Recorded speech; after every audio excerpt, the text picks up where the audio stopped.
ವಾಸನೆ ನೋಡುತ್ತೆ. 3 ವಾಸನೆ ನೋಡಿ ಬಿಸ್ಕೆಟ್ ನ ಮಾತ್ರ ತಗೊಂಡು ಹೊರಟೋಗುತ್ತೆ. ಆಮೇಲೆ ಒಬ್ಬ ಭಿಕ್ಷುಕ ಬರ್ತಾನೆ. ಈ ಕಲ್ ಯಾರಿಗ್ ಬೇಕು ಅಂತ ಡೈಮಂಡ್ ನ ಪಕ್ಕಕ್ಕಿಟ್ಟು 2,000 ರೂಪಾಯಿ ನೋಟ್ ನ ಮಾತ್ರ ತಗೊಂಡು ಮನೆಗೆ ಹೊರಟೋದ.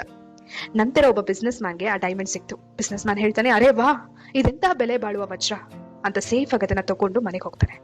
ನಾವ್ ಲೆಟ್ಸ್ ಇಮ್ಯಾಜಿನ್, ಒಂದ್ ವೇಳೆ ಆ ನಾಯಿ ಬಿಸ್ಕೆಟ್ ಬದ್ಲಿಗೆ 2,000 ರೂಪಾಯಿ ನೋಟ್ ತಗೊಂಡಿದ್ರೆ ಅದನ್ನೇನ್ ಅದಕ್ಕೆ ತಿನ್ನಕ್ಕಾಗ್ತಾ?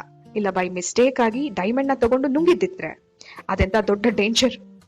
ಅದೇ ಒಂದು ವೇಳೆ ಆ ಭಿಕ್ಷುಕ ಡೈಮಂಡ್ ತಗೊಂಡಿದ್ದಿದ್ರೆ ಎಂತ ತಾಪತ್ರಯ, ಎಲ್ ಮಾರ್ತಾ ಇದ್ದ, ನಿಜವಾಗಿಯೂ ಅದ್ರ ಬೆಲೆ ಅವನಿಗೆ ಏನ್ ಗೊತ್ತು?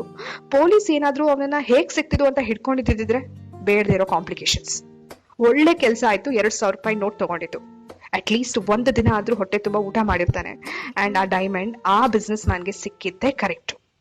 ಫ್ರೆಂಡು, ಯು ಸಿ, ನೀವು ಡೈಮಂಡ್ ತರ ಇರೋ ವ್ಯಕ್ತಿ. ಯಾರ್ಯಾರೋ ನಿಮ್ಮನ್ನ ರಿಜೆಕ್ಟ್ ಮಾಡ್ತಾ ಇದ್ದಾರೆ ಅಂದ್ರೆ ನೀವ್ ಯಾಕೆ ಹರ್ಟ್ ಆಗ್ತೀರಾ? ನಿಮ್ ಬೆಲೆ ಗೊತ್ತಿರೋ ವ್ಯಕ್ತಿ ನಿಮ್ಮನ್ನ ಕಳ್ಕೊಳ್ಳಲ್ಲ, ಕಣ್ಣಿನ ರೆಪ್ಪೆ ತರ ಕಾಪಾಡ್ಕೋತಾರೆ. ರಿಜೆಕ್ಟ್ ಮಾಡಿದವ್ರನ್ನ ನೆನೆಸ್ಕೊಂಡು ನೀವ್ ಅಳೋದು ನಿಲ್ಸಿ, ಸರಿನಾ? ನೀವು ನನ್ನ diamond. What you say? More power to you, and please come out from that negativity and start living for yourself. Road ಮೇಲೆ ಒಂದು ಡೈಮಂಡ್, 2,000 ರೂಪಾಯಿ ನೋಟು, ಒಂದು ಬಿಸ್ಕೆಟ್